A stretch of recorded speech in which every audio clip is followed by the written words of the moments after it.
So dear students, today we are going to discuss another procedure related to the adaptive Huffman coding.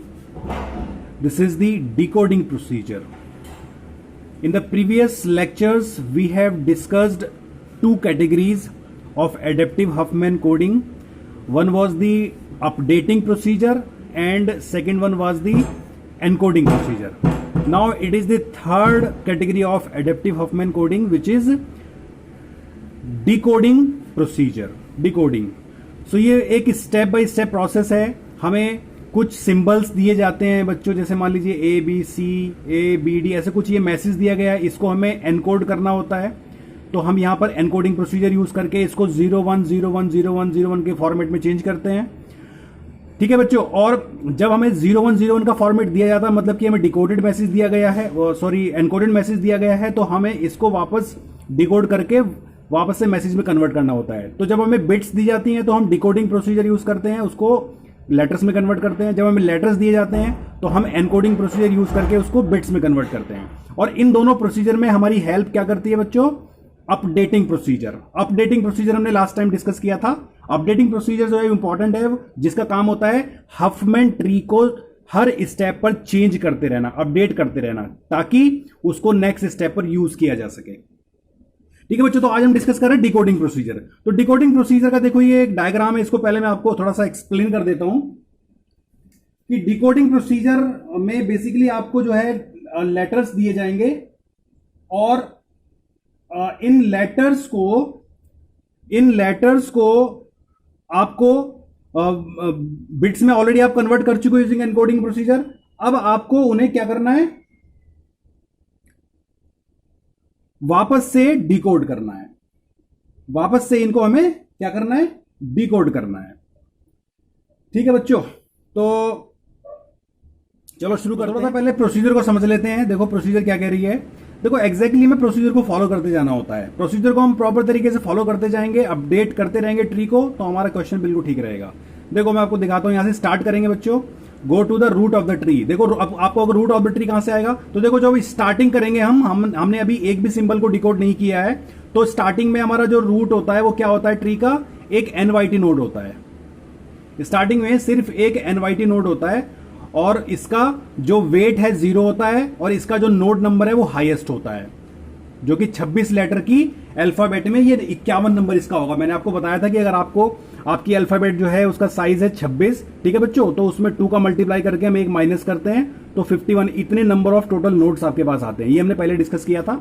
तो अगर आपके पास 26 letters का एक alphabet है तो 51 उसमें टोटल मैक्सिमम नोड बनेंगे. बीच में उसका वेट आता है कि कितनी बार इसको ट्रेस किया जा चुका है. ये हम सारे अपडेटिंग प्रोसीजर में डिस्कस कर चुके हैं. तो आप जो पुराना वीडियो है एक बार उसको देख लोगे तो अपडेटिंग प्रोसीजर आपकी क्लियर हो जाएगी. ठीक है बच्चों. देखो यहां से स्टार्ट किया, go to the root of the tree. तो ट्री के रूट पर जाएंगे. तो देखो अभी कुछ भी नहीं है तो हम यहीं पर जाएंगे. ठीक है. Is the node an external node. हम चेक करेंगे कि क्या ट्री में क्या वो एक एक्सटर्नल नोड है. तो देखो बच्चों इंटरनल नोड और एक्सटर्नल नोड होते हैं दो तरह के, आपको पता है. ऐसा नोड जिसकी फर्दर ब्रांच नहीं होती वो एक्सटर्नल नोड होता है. ऐसा नोड जिसकी आगे ब्रांच होती है वो इंटरनल नोड होता है. जैसे यहां पर ये नोड है, इसकी कोई ब्रांच नहीं है नीचे, इसका कोई चाइल्ड नोड नहीं है, तो हम इसको एक्सटर्नल नोड बोलते हैं. ओके बच्चों. फिर हम बोलेंगे is the node an external node. तो अगर देखो हम यस पे चलते हैं कि क्या ये एक्सटर्नल नोड है, तो हम बोलेंगे यस. यस पे चलते हैं तो is the node NYT node. अगर ये एक्सटर्नल नोड है तो क्या ये एनवाईटी नोड तो नहीं है, तो देखो ये एनवाईटी नोड मिल जाता है, तो हम बोलेंगे इसको यस. ठीक है. हम इसको बोलेंगे यस एनवाईटी नोड. अगर ये एनवाईटी नोड है तो हमें क्या करना है? रीड ई बिट्स. तो हमारा जो मैसेज दिया गया है, देखो ये हमें एक इनपुट मैसेज दिया गया है, इसको हमें डिकोड करना है. तो इसने यहां पर बोला है रीड ई बिट्स. हमें ई बिट्स को रीड करना है. अब देखो ये ई क्या है, ये भी मैंने आपको लास्ट टाइम बताया था. एक फॉर्मूला होता है m is equal to 2 to the power e plus r. इस फॉर्मूले को यूज करके हम e और r की वैल्यूज को एडजस्ट करते हैं. ये हमने लास्ट टाइम डिस्कस किया था. m यहां पर क्या है? आपकी अल्फाबेट का साइज कितना? 26. अब हमें इस इक्वेशन को 2 e और r की वैल्यू को इस तरह से लेना है कि ये इक्वेशन सेटिस्फाई हो जाए. ठीक है बच्चों. तो यहां पर 2 की पावर हो जाएगा e मतलब कि 4, तो 16, और r की वैल्यू क्या हो जाएगी? 10. तो 2 की पावर 16 मींस 2 की पावर 4 मींस 16, और इसमें हम 10 ऐड करेंगे तो क्या हो जाएगा बच्चों? ये 26 हो जाएगा. ठीक है. तो यहां पर e की वैल्यू 4 हो जाती है और r की वैल्यू 10 हो जाती है. ये हमने लास्ट टाइम डिस्कस किया था. और कंडीशन ये इस तरह से होती है कि जो ये e जो 2 की पावर जो होती है e, 2 की पावर जो e है, ये 2 की पावर ई ग्रेटर देन नहीं होना चाहिए किससे, आर से, ऐसा करके ये कंडीशन होती है। तो इसको हम एडजस्ट कर लेंगे। ठीक है बच्चों, तो ये हमने लास्ट टाइम डिस्कस किया था पुरानी वीडियो में, इसको देख लीजिएगा एक बार।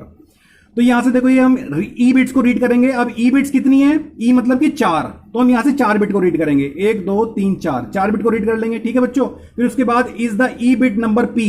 अब ई इन 4 डिजिट्स का जो ये नंबर आया है, 4 डिजिट्स का जो ये बाइनरी इक्विवेलेंट नंबर है, इसके इक्विवेलेंट हम क्या निकालेंगे, डेसिमल नंबर निकाल लेंगे। तो इसके इक्विवेलेंट डेसिमल नंबर क्या होगा बच्चों, 0 ही होगा। तो हम बोलेंगे is the E bit number P. अब इस नंबर, इस पी को, इस 0 को हम क्या बोल देंगे, पी बोल देंगे। इस 0 को हम क्या बोलेंगे, पी। तो is the E bit number P less than R. क्या ये जो पी है आर से छोटा है। अब आर क्या है, हम निकाल चुके हैं 10, तो क्या ये पी जो है छोटा है आर से, तो आर की वैल्यू 10 है, ऑफ कोर्स बिल्कुल ये छोटा है, तो हम इसको यस बोलेंगे। ये बोलेगा रीड 1 मोर बिट, तो एक और बिट को रीड कर लीजिए। तो एक और बिट कौन सी होगी, देखो 1 2 3 4 बिट तो हम पहले रीड कर चुके थे, अब 5वीं रीड कर लीजिए, 5वीं बिट रीड कर लीजिए। ठीक है, फिर हम बोलेंगे decode the p+1 element in the NYT list. तो आप जो है एनवाईटी लिस्ट में जो है p+1 को ऐड कर लीजिए। तो p देखो, p की वैल्यू कितनी थी, 0 में +1 कर लीजिए 1, तो 1 के इक्विवेलेंट जो है आप नंबर को डिकोड कर लीजिए। तो देखो मैंने चार्ट आपको बना के लास्ट टाइम भी दिखाया था, मैं फिर से आपको दिखाता हूं। ये चार्ट हमने पहले से बना रखा है। ठीक है, ये देखो, ये बाइनरी इक्विवेलेंट नंबर है, ये बाइनरी इक्विवेलेंट है। इस बाइनरी इक्विवेलेंट के इक्विवेलेंट ये डेसिमल नंबर लिखा हुआ है बच्चों, और यहां पर इनकी इंडेक्सिंग लिखी हुई है। तो देखो ए की इंडेक्सिंग क्या है, 1, तो 1 के करस्पॉन्डिंग ए डिकोड हो जाएगा। तो देखो हमने यहां पर क्या लिखा था, 0 + 1, 1 को डिकोड करना, तो 1 के इक्विवेलेंट जो सिंबल है वो क्या है बच्चों, ए, तो ए डिकोड हो जाएगा। तो इस तरह से करके हम हमारे एल्गोरिथम को आगे बढ़ाते चलते हैं। तो आगे इसी तरह से ये 9 होता है। ठीक है, और फिर ऐसा करते करते हम आगे जाएंगे, डिकोड हो गया। डिकोड होने के बाद देखो अब क्या कह रहा है बच्चों, यहां पर हम जाएंगे कॉल अपडेट प्रोसीजर। देखो ये अपडेट प्रोसीजर कॉल हो रही है। अपडेट प्रोसीजर कॉल होने का मतलब कि वो जो पुराना पूरा एक क्वेश्चन है अपडेट प्रोसीजर वाला फिर से कॉल होगा। मतलब कि जो आपके ट्री में जो ये एक एनवाईटी नोड था, अब इसको अपडेट किया जाएगा, एक नया ट्री बनाया जाएगा। ठीक है, कैसे बनेगा वो ट्री, इस तरह से देखिए हमने लास्ट टाइम इसको बनाया था। ये शुरू में जब देखो मान लो ए सिंबल आपको दिया गया है या बिट्स दी गई हैं, तो अपडेट प्रोसीजर कॉल करते थे। ठीक है बच्चों, तो देखो ये एनवाईटी था, एनवाईटी को जब हमने ए सिंबल को रीड किया था तो हमारा ट्री ऐसे अपडेट हो जाता है। तो इसके लिए अपडेट प्रोसीजर कॉल करनी पड़ेगी। अपडेट प्रोसीजर कॉल करेंगे तो ये ट्री बन जाएगा, और ऐसे हम बच्चों इसको करते चले जाते हैं। ठीक है बच्चों, अब इसके ऊपर मैं आपको एक न्यूमेरिकल करके दिखा देता हूं ताकि आपको अच्छी तरीके से समझ में आ जाए। तो बच्चों अब एक न्यूमेरिकल सॉल्व कर रहे हैं डिकोडिंग प्रोसीजर में। आपको जो है डिकोड क्वेश्चन कैसे बनेगा, given A sequence of binary digits, ऐसे एक सीक्वेंस आपको दी जाएगी, आपसे कहा जाएगा अडेप्टिव हफमैन कोडिंग प्रोसीजर को यूज करके आप इसे डिकोड करिए। ठीक है बच्चों, तो ये आपका क्वेश्चन है। तो हम देखो प्रोसीजर हमें याद होनी चाहिए, हम 1-2 क्वेश्चन इसके ऊपर कर लेंगे तो प्रोसीजर आसानी से हमें याद हो सकती है। स्टार्ट करते हैं क्वेश्चन को। प्रोसीजर को फॉलो करते जाना है, ये प्रोसीजर है। स्टार्ट करते हैं, go to root of the tree, tree के रूट पे चलते हैं। तो ट्री तो अभी कुछ है ही नहीं है, तो ट्री आपका कुछ भी नहीं है, तो आपका बाय डिफॉल्ट जो ट्री होगा बच्चों क्या होगा, एनवाईटी होगा। ठीक है, एनवाईटी, तो ये आपका एनवाईटी एक ट्री होगा जिसका वेट होगा 0, नोड नंबर 51 होगा, और इसका नाम होगा बच्चों एनवाईटी। तो हम यहां चले गए। ठीक है, हमारा करंट पॉइंटर यहां पर है। Okay, now next step is, ये वाला step is node an external node. क्या ये एक्सटर्नल नोड है, यस ये एक एक्सटर्नल नोड है, क्योंकि इसके आगे फर्दर ब्रांचेस नहीं है, तो ये एक एक्सटर्नल नोड हुआ। तो हमने बोला यस। फिर ये बोलेगा is the node NYT node, क्या ये नोड एनवाईटी नोड है, तो हम बोलेंगे यस ये एक एनवाईटी नोड है, बिल्कुल सही बात है, हम बोलेंगे यस। यस कर लिया। यस के बाद देखो अब क्या कह रहा है, रीड ई बिट्स। अब आपके मैसेज में से ई बिट्स को रीड कर लीजिए। तो ई का मतलब क्या है बच्चों, 4, ये हमने भी बनाया था, m is equal to 2 to the power e plus R, इससे हम e निकाल लेंगे 4 और r की वैल्यू 10 हो जाएगी। ठीक है बच्चों, तो हमें 4 बिट यहां से रीड करनी है, 1 2 3 4, ये 4 बिट हमें बच्चों रीड करनी है। रीड कर लिया तो यहां इनको लिख लिया हमने 0 0 0 0, इन 4 बिट्स को रीड कर लिया। वेरी गुड, अब आगे बढ़ते हैं।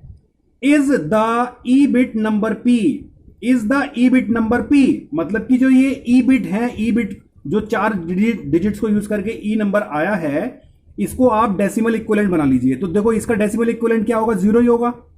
इसको मैंने बोल दिया p, ये हमारा डेसिमल इक्विवेलेंट 0 है, ये p के इक्विवेलेंट हो गया। ठीक है बच्चों, तो ये क्या कह रहा है, is the E bit number p less than r, क्या ये जो p आया है ये r से छोटा है, क्या ये r से छोटा है। r की वैल्यू क्या है बच्चों, 10 है, ये तो फिक्स है, तो क्या ये वैल्यू 10 से छोटी है, बिल्कुल छोटी है, यस बोलेंगे हम यहां पर। तो यस आ गए। देखो फिर ये क्या बोलेगा, रीड 1 मोर बिट, एक और बिट को रीड कर लीजिए। अब देखो एक और बिट को रीड करना है, तो देखो नेक्स्ट बिट ये 5वीं बिट रीड करनी है यहां से। यहां तक हमें बिट को रीड करना है। तो 5वीं बिट रीड कर ली, ठीक है, 5वीं बिट रीड कर ली। तो अब देखो 5वीं बिट रीड कर ली है, तो 1 2 3 4 5, ये 5 डिजिट हमारी रीड हो गई है। ठीक है बच्चों, अब क्या करना है, decode the P+1 element in NYT list. अब हमें क्या करना है, इन पांचों डिजिट को जो है डेसिमल में कन्वर्ट कर लेना। तो देखो इनका डेसिमल इक्विवेलेंट क्या होगा बच्चों, 0 होगा। ठीक है, इसको हम क्या बोलेंगे, P। ठीक है, इसमें हम क्या करना है, decode the P+1 element in the NYT list. तो P में एक ऐड कर देना है, मतलब कि P को क्या बना देना है, P+1। P की वैल्यू कितनी है, 0। तो 0 में +1 ऐड कर दिया, क्या हो गया बच्चों, 1। तो अब आप देखो 1 को डिकोड कर लीजिए कि 1 के इक्विवेलेंट कौन सा सिंबल पढ़ रहा है। तो देखो ये बहुत सिंपल है, 1 के इक्विवेलेंट A होगा, B होगा 2 के इक्विवेलेंट, C होगा 3 के इक्विवेलेंट, D होगा 4 के equivalent and so on, increasing order में ये नंबर्स होंगे। ठीक है बच्चों, इसको हम एनवाईटी लिस्ट बोलते हैं। तो ये हमने बना रखी थी, मैंने आपको दिखाई थी अभी, ये लिस्ट हमने इस तरह से बना रखी है, आप इसको अच्छी तरीके से बना लीजिएगा। ये देखो सारे सिंबल लिखे हुए हैं, A B C D E, alphabetically order में सिंबल लिखे हुए हैं, इनके आगे इनका एनवाईटी इंडेक्स लिखा हुआ है 1 2 3 4 5। ठीक है बच्चों, तो अभी तो आसान है, ये 1 आया है तो 1 के इक्विवेलेंट क्या सिंबल डिकोड हो जाएगा, A। तो आप समझ रहे हो, यहां से लेके यहां तक जो सिंबल डिकोड हुआ है उसको हम क्या बोलेंगे, A। मतलब कि ये जो शुरू की 5 0 थी, ये किसको रिप्रेजेंट कर रही थी, A को रिप्रेजेंट कर रही थी। ठीक है बच्चों, अब देखो हमारी एल्गोरिथम में आगे बढ़ते हैं। आ जाइए, यहां पर कहां पहुंच गए थे हम, यहां पहुंच गए थे, decode the P+1 element in NYT list. Yes, अब देखो क्या करना है, कॉल अपडेट प्रोसीजर। अब हमें अपडेट प्रोसीजर को कॉल करना है। तो अपडेट प्रोसीजर कौन सी है बच्चों, जो हमने एक अलग से प्रोसीजर पढ़ी थी, इसका काम होता है ट्री को चेंज करना। जो हमारा ट्री ये था, अब इसको चेंज करना है। तो कैसे चेंज करते हैं बच्चों, जो हमारा एनवाईटी नोड है वो इस तरह से बन जाता है, अब नया ट्री हमारा अपडेट हो जाएगा। अपडेट प्रोसीजर अगर आपको नहीं आ पा रही है तो आप पुरानी वीडियो देख लीजिएगा। ठीक है, एंड में उसका लिंक मैं डाल दूंगा, या ठीक है आई बटन पे आपको जो है इसका लिंक मिल जाएगा ऊपर टॉप राइट कॉर्नर पे, वहां से आप क्लिक करके अपडेट प्रोसीजर को देख सकते हैं। ठीक है बच्चों, तो ये हो जाएगा एनवाईटी, लेफ्ट साइड में एनवाईटी चला जाता है, इसका वेट 0 होता है, यहां पर 1 ये A और यहां पर 1, और ये हो जाएगा रूट नोड, इसकी वैल्यू हो जाएगी 51 50 और ये 49। तो ट्री हमारा अपडेट हो गया। ठीक है बच्चों, तो हमने ट्री को अपडेट कर लिया, ये देखो हमने ट्री को अपडेट कर लिया। ओके, अगले स्टेप पर चलते हैं, is this the last bit. क्या ये जो बिट हमने ट्रेस की है लास्ट बिट है, नहीं, अभी तो बहुत सारी बिट बची हुई है। तो हम कहेंगे नो के बाद देखो ये कहां लेके जाएगा, स्टार्टिंग में ले जाएगा हमें, यहां पर आ गए हैं। Okay, go to root of the tree. अब देखो फिर से वही स्टार्ट हो जाएगा procedure, go to root of the tree. तो अब ट्री के रूट पे चलना है। ठीक है बच्चों, देखो ट्री का रूट कहां है, अब जो हमारा अपडेटेड ट्री ये है। ठीक है, ध्यान रखना है, अब हमारा अपडेटेड ट्री ये है, तो इसके रूट पे चलना है। तो करंट कर्सर हमारा यहां पर आ गया। ठीक है बच्चों, करंट कर्सर यहां पर आ गया। अब आगे बढ़ते हैं हमारी प्रोसीजर में, ये क्या कह रहा है हमसे, आगे बढ़ते हैं, is node an external node. क्या ये जो नोड है एक एक्सटर्नल नोड है, ये एक्सटर्नल नोड तो नहीं है। ठीक है ना, एक्सटर्नल नोड नहीं है, क्यों नहीं है, क्योंकि इसके चाइल्ड अवेलेबल है, इसकी फर्दर ब्रांचेस अवेलेबल है, तो ये एक्सटर्नल नोड नहीं है, ये तो इंटरनल नोड है।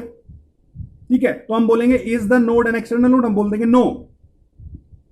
ठीक है बच्चों, तो ये क्या कहेगा, read bit and go to corresponding node.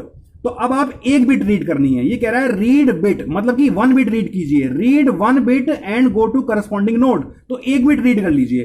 तो एक बिट रीड करनी है बच्चों, कौन सी, ये वाली, इसको हमें रीड करना है, 1 बिट को रीड करना है, 1 को हमें रीड करना है। ठीक है बच्चों, अब 1 को रीड करना है और हमें करस्पॉन्डिंग नोड पर जाना है, 1 के करस्पॉन्डिंग। हम करंटली कहां है ट्री में, हम यहां पर हैं। तो अगर देखो मैं 1 के करस्पॉन्डिंग जाना, तो मैंने आपको बताया था, अगर आपको याद हो, जब हमें 0 ट्रेवल करना होता है तो लेफ्ट साइड जाते हैं, 1 ट्रेवल करना है तो राइट साइड जाते हैं करंट पोजीशन से। तो करंट पोजीशन हमारी यहां पर है, हमें 1 बिट ट्रेवल करना, तो हम कहां जाएंगे, राइट साइड में। तो ये 1 बिट हमें कहां ले जाएगी, A के पास ले जाएगी, यहां पर। समझ में आ रहा ना बच्चों, यहां पर हम इसको ले जाएंगे। तो करंट, अब जब मेरा कर्सर यहां पहुंच जाएगा, प्रोसीजर में चलते हैं वापस, यहां पर read bit and go to corresponding node हम जा चुके हैं, यहां पर आ चुके हैं ये। ठीक है, फिर हम ऊपर से वापस से ये जाएगा यहां पर, is node an external node. तो ये हमसे पूछ रहा है क्या ये एक्सटर्नल नोड है, बिल्कुल ये एक्सटर्नल नोड है। आप देखिए ये एक्सटर्नल नोड है, क्योंकि इसके आगे फर्दर ब्रांचेस है ही नहीं, तो ये एक्सटर्नल नोड है। तो हम बोलेंगे यस। फिर ये हमसे पूछेगा is the node NYT node, क्या ये नोड एनवाईटी नोड है, हम बोलेंगे नहीं, क्योंकि ये एनवाईटी नोड तो नहीं है, ये तो एक एक्सटर्नल सिंबल है A के लिए। तो हम बोलेंगे नो। तो नो के बाद हम यहां आ जाएंगे, decode element corresponding to the node. अब इस नोड के करस्पॉन्डिंग सिंबल को डिकोड कर लीजिए। मतलब कि इस नोड पर कौन सा सिंबल अवेलेबल है, आप ट्री को देख के ही बता सकते हो कौन सा सिंबल है, ए। तो अगला जो सिंबल है वो डिकोड होके क्या आ जाएगा, ए। मतलब कि जो ये 1 बिट है यहां पर ये ए सिंबल है इसके लिए। ठीक है बच्चों, तो आपकी देखो 6 बिट डिकोड कर लिए और ये 6 बिट मिलके क्या बना रही, ए। तो 5 बिट से ए बना और एक अगली जो 1 बिट थी उससे ए बना। तो देखो ये एडेप्टिव हफमैन कोडिंग का फायदा हुआ। आपको देखो ए शुरू में एफर्ट लगाने पड़े, 5 जीरो यूज करनी पड़ी, लेकिन जब ए रिपीट हुआ तो अब आपको केवल एक 1 से ही काम चल गया। जबकि जो हमारी स्टैटिक प्रोसीजर्स होती हैं, जो हमारी ट्रेडिशनल हफमैन कोडिंग है, उसमें क्या होता है कि ए के लिए अगर 5 बिट दे दी तो ए जितनी बार भी आएगा सब जगह पर 5 बिट ही आपको यूज करनी पड़ती हैं। ठीक है बच्चों, तो ये ए आपका देखो डिकोड हो गया है। अब आगे बढ़ते हैं अगले स्टेप पर। ठीक है, तो देखो अगला स्टेप क्या है, हमने इसको ये यहां तक हम पहुंच चुके थे। अब हमें कॉल अपडेट प्रोसीजर करना है, अपडेट प्रोसीजर को कॉल करना है। तो अपडेट प्रोसीजर कॉल होगी तो अब क्या होगा, ट्री अपडेट होगा। ठीक है ना, तो ट्री अपडेट कर लीजिए। तो ट्री अपडेट आप कर लोगे तो उसके लिए एक अलग तरीका है, एल्गोरिथम है, उसको आप पढ़ लीजिएगा। तो ट्री को अपडेट करना है, ट्री को अपडेट कर लीजिए। मैं आपको डायरेक्टली करके दिखा रहा हूं, ट्री अपडेट कर लीजिए। ठीक है, ये ट्री आपका अपडेट होकर कुछ इस तरह से आ जाएगा। ये ट्री आपका बन जाएगा, ये बन जाएगा 2 2 0, ये होगा NYT और ये होगा बच्चों A। इसका नंबर होगा 51 50 और 49। ठीक है बच्चों, ये आपका अपडेटेड ट्री आ गया। अब हमें इस ट्री पे काम करना है। ठीक है, तो एक सिंबल को और ट्रेस करते हैं बच्चों, फिर एक बार आप खुद से ट्राई करिएगा। देखते हैं यहां से स्टार्ट। अब देखो यहां हमने किया कॉल अपडेट प्रोसीजर कॉल कर लिया, फिर इसने बोला is this the last bit, क्या ये वाली बिट लास्ट बिट थी, नहीं थी, तो इसको बढ़ा दीजिए। नो, हम पीछे गए वापस, go to the root of the tree, tree के रूट पर गए। तो ट्री का रूट कहां है बच्चों, यहां पर है, ट्री का रूट यहां है, तो हम यहां पहुंच चुके हैं। ठीक है, अगले बात क्या करेंगे, is the node an external node, क्या ये नोड एक्सटर्नल नोड है, नहीं है, क्योंकि ये तो इंटरनल नोड है, इसके जो सब ब्रांचेस अवेलेबल है तो ये इंटरनल नोड होगा। तो हम बोलेंगे is the node an external node, हम बोलेंगे नो। फिर ये कहेगा read bit and go to corresponding node, read bit and go to corresponding node. तो एक बिट को रीड कर लीजिए, तो अगली बिट कौन सी है बच्चों, 0। ये देखिए 0, ये वाली बिट है, अगली बिट है 0। तो 0 को रीड कर लीजिए और इसके करस्पॉन्डिंग सिंबल पे चले जाइए। तो हम यहां पर थे, जब हम 0 ट्रेवल करेंगे तो बच्चों कहां पहुंचेंगे, लेफ्ट साइड में जाते हैं, बताया था मैंने। जब भी 0 का मतलब होता है लेफ्ट और 1 का मतलब होता है राइट, तो हम 0 की तरफ जा रहे हैं, तो हमारा करंट पोजीशन अब यहां पर आ जाएगी NYT पर। तो अब करंट लोकेशन हमारी यहां है, ध्यान रखना बच्चों। तो यहां पहुंचेंगे, तो यहां से वापस से हम प्रोसीजर में पहुंचेंगे यहां पर। फिर ये होगा is node an external node, क्या ये एक्सटर्नल नोड है, हम बोलेंगे यस है। Is the node NYT node, क्या ये नोड NYT नोड है, क्या ये नोड NYT नोड है, यस NYT नोड है, हम बोलेंगे यस। फिर ये हमसे क्या कहेगा, रीड ई बिट्स। अब आप अपनी प्रोसीजर अपने मैसेज में से ई बिट्स को रीड कर लीजिए। अब ई का मतलब क्या है बच्चों, 4, ई का मतलब है 4, तो आप 4 बिट को रीड कर लीजिए। 4 कहां है, यहां से लेके यहां तक, तो 1 0 0 0। ठीक है बच्चों, तो 1 0 0 0 को रीड कर लीजिए, 1 0 0 0। देखो मैं यहां लिख रहा हूं आपके लिए, 1 0 0 0, 4 बिट को रीड कर लिया। ठीक है, रीड ई बिट। फिर कहेंगे is the E bit number B less than R. तो अब देखो इसके करस्पॉन्डिंग हमें डेसिमल इक्विवेलेंट नंबर निकालना है। ये बाइनरी नंबर्स है, इसके इक्विवेलेंट में डेसिमल इक्विवेलेंट नंबर निकालना है। तो बच्चों आप देख लीजिए, चार्ट हमने बनाया हुआ है।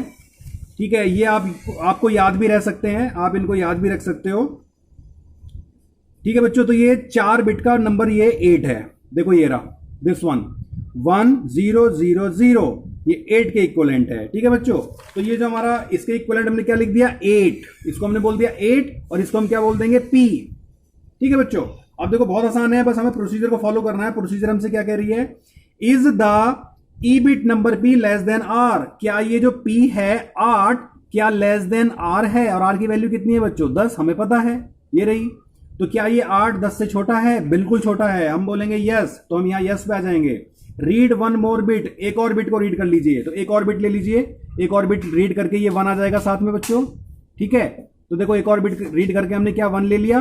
तो अब देखो क्या हो जाएगा, ये हो जाएगा 1 0 0 0 1। तो देखो ये 5 डिजिट का नंबर बन गया हमारे पास, 1 0 0 0 1, 5 डिजिट का ये नंबर बन गया। अब इसके इक्विवेलेंट डेसिमल नंबर निकाल लीजिए बच्चों। इसके इक्विवेलेंट आपको क्या करना है, डेसिमल नंबर निकाल लेना है। तो आप अपना चार्ट देख लीजिए बच्चों कि 1 0 0 0 1 के इक्विवेलेंट डेसिमल नंबर कौन सा है, 1 0 0 0 1, 1 0 0 0 1।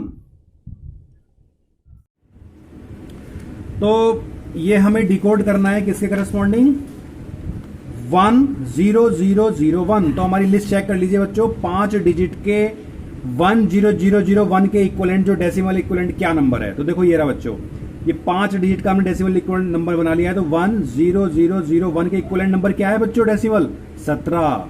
ठीक है, तो इसको हमने लिख लिया यहां पर 17, और ये 17 क्या है बच्चों P। ठीक है, तो हमारी देखो एल्गोरिथम देख लीजिए, ये एल्गोरिथम हमारी क्या कह रही है कि decode the P+1 element in NYT list. तो P+1 मतलब कि P में +1 करना है, मतलब कि 17 में +1 करना है, मतलब कि कितना हो गया बच्चों 18। तो अब हमें जो 18 नंबर पे जो एलिमेंट होगा उसको डिकोड कर लेना है। तो 18 नंबर का एलिमेंट क्या है देख लीजिए बच्चों। एक चीज ध्यान रखना है बच्चों, ये कंफ्यूजन नहीं होना है। ये 17 देखो, यहां हम जब डेसिमल इक्विवेलेंट की बात करते हैं 0 से शुरू होता है, 0000 इक्वल टू 0, लेकिन इसके करस्पॉन्डिंग जो हमारे सिंबल्स हैं, सिंबल्स के करस्पॉन्डिंग जो नंबर है वो 0 से स्टार्ट नहीं होते बच्चों, 1 से स्टार्ट होते हैं। A का इंडेक्स 1, B का 2, C का 3। ठीक है ना बच्चों। तो हमें देखो 18 का इंडेक्स देखना है, ये ना देखो, ये हमारा 18 है, इस 18 का इंडेक्स हमें देखना है। तो ये रहा देखो 18 का इंडेक्स कौन सा है R। तो हमारा जो अगला सिंबल है डिकोड होना है वो क्या हो गया बच्चों R। ठीक है, और R हमारा कहां तक आ गया है यहां तक। ठीक है बच्चों, ऐसा करके हमने क्या कर दिया R को डिकोड कर लिया है, R को हमने डिकोड कर लिया है। अब मैं आपको एक सिंबल और करके दिखाता हूं, फिर आप एक बार इसे ट्राई कीजिएगा। ठीक है, तो हम एक बार और इसको प्रोसीजर को आगे बढ़ाते हैं और मैं एक सिंबल आपको और डिकोड करके दिखाता हूं। ठीक है, तो देख लीजिए, प्रोसीजर को फॉलो करते हैं फिर दोबारा से। ठीक है, यहां से स्टार्ट करते हैं। देखो अब क्या करना है हमें, यहां देखो फिर से हम यहां पे जाएंगे, कॉल अपडेट प्रोसीजर। ये देखिए call update procedure, update procedure को कॉल किया जाएगा, अपडेट प्रोसीजर को कॉल किया जाएगा, और अपडेट प्रोसीजर को कॉल करने के बाद फिर एक ट्री अपडेट होगा। ठीक है बच्चों, तो ट्री को अपडेट कर लीजिएगा। तो ट्री अपडेट आप अपडेट प्रोसीजर को यूज करके कर सकते हो। मैं आपको डायरेक्टली बना के दिखा देता हूं, यहां पर ये आ जाएगा। ठीक है, इस तरह से ये बनेगा, यहां से ये इस तरह से आपका ट्री बन जाएगा। ठीक है बच्चों, यहां पर आ जाएगा R, यहां 0, ये रहेगा NYT। ठीक है, और ये रहेगा A, यहां पर 2। ठीक है, यहां पर 1 1 2 और +1 3। तो ये रहेगा 51 50 49 48 47। ठीक है बच्चों, तो ये ऐसा ट्री आपका अपडेट हो जाएगा। तो अब इस ट्री पे हमें काम करना है। तो एक सिंपल को मैं आपको ट्रेस करके और दिखा रहा हूं फिर से। देखो ये क्या कह रहा है एल्गोरिथम में, go to root of the tree. Tree के रूट पे चले जाइए। तो ट्री का रूट कहां है बच्चों, ये रहा, हम ट्री के रूट पे आ गए। Go to root of the tree, tree के रूट पे चले गए। आगे देखते हैं बच्चों, is node an external node, क्या ये नोड एक्सटर्नल नोड है। हम बोलेंगे नहीं, read bit and go to corresponding node.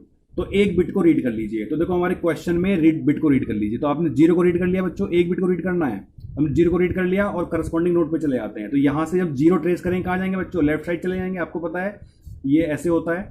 ठीक है, लेफ्ट साइड में 0, राइट साइड में 1। तो हम यहां से 0 ट्रेस करेंगे तो यहां आ जाएंगे। तो करंट पॉइंटर अब हमारा यहां पर आ चुका है। ठीक है बच्चों, यहां आ चुका है। अब क्या करना है हमें, वापस से जाना है। यहां पर ये कहेगा is node the external node, क्या ये नोड हमारा एक्सटर्नल नोड है। हम बोलेंगे नहीं है। तो फिर से कहेगा एक और बिट को रीड करो और करस्पॉन्डिंग नोड पर जाओ। तो एक और बिट को रीड कर लीजिए भैया। तो एक और बिट रीड कहां पर है, वो ये रही है, इसको रीड कर लिया, ये 0 है। तो देखो अब देखो हम यहां से जब 0 ट्रेस करेंगे तो कहां जाएंगे बच्चों, लेफ्ट साइड जाएंगे। यहां पर जाएंगे तो हम कहां पहुंच चुके हैं, NYT पे पहुंच चुके हैं बच्चों।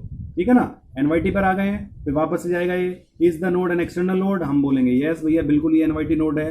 ठीक है, फिर आगे बढ़ेंगे यस, फिर ये कहेगा इज द NYT नोड, क्या ये जो नोड है NYT नोड है। हम बोलेंगे बिल्कुल ठीक बात है, ये NYT नोड है। हम यस बोलेंगे। ये कहेगा रीड ई बिट्स। अब आप ई बिट्स को रीड कर लीजिए। अब आपके क्वेश्चन में से ई बिट, ई का मतलब 4, तो इन 4 को कर लीजिए रीड, 1 2 3 4।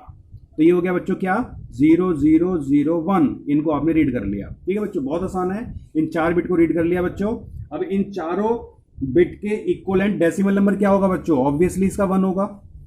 इसका डेसिमल इक्वलेंट क्या होगा बच्चों, 1 होगा। इसको हमने बोल दिया P। अब हमसे ये कहेगा कि is the E bit number P less than R, क्या ये नंबर R से छोटा है, जो कि 10 है। हम बोलेंगे यस। जब हम इसको यस बोलेंगे तो ये कहेगा रीड 1 मोर बिट, एक और बिट को रीड कर लो भैया। तो एक और बिट कौन सी रीड हो जाएगी बच्चों, ये रही। ठीक है ना, तो एक और बिट को रीड कर लिया। तो अब ये 5 डिजिट का नंबर हो जाएगा, 0 0 0 1 1। ठीक है बच्चों, 5 डिजिट का नंबर हो गया। अभी हमसे क्या कह रहा है, अगला पॉइंट देखिए यहां पर is the yes read one more bit और बिट कह रहा है decode the p plus one element in the invited list. तो आप देखो 0001 इसको बोलेंगे p और इसमें +1 करके डिकोड करेंगे। तो पहले 00011 के इक्वलेंट जो हमारा डेसिमल नंबर है वो क्या है हमारे चार्ट में देख लीजिए, कंफ्यूजन ना हो इसलिए। ये रहा देखिए बच्चों 0011, ठीक है ना, 5 00011 क्या है इसका डेसिमल इक्वलेंट 3। तो यहाँ देखिए 3 लिख दिया हमने, इसका इक्वलेंट कितना हो गया बच्चों 3। अब हमें क्या करना है इसमें +1 करना है कि decode the p+1 element in the invited list. p+1 मतलब कि +1 मतलब कि 4। अब 4 के इक्वलेंट नंबर देख लीजिए कौन सा बैठेगा बच्चों, d बैठेगा। ये रहा देखो 4 के इक्वलेंट कौन सा नंबर होता है d। a का इक्वलेंट 1, b का 2, c का 3 और d का 4। तो d का 4 होगा बच्चों। तो ये नंबर हमारा डिकोड हो गया कैसे d। तो जो हमारा अगला सिंबल जो डिकोड हुआ है वो क्या हुआ है बच्चों d। यहां से लेके यहां तक हमारा d सिंबल डिकोड हो चुका है, यहां से लेके यहां तक। ठीक है बच्चों, ऐसे ही आप बस प्रोसीजर को फॉलो करते जाइए, आपका क्वेश्चन सॉल्व हो जाएगा। आई होप कि आपको ये समझ में आ गया होगा।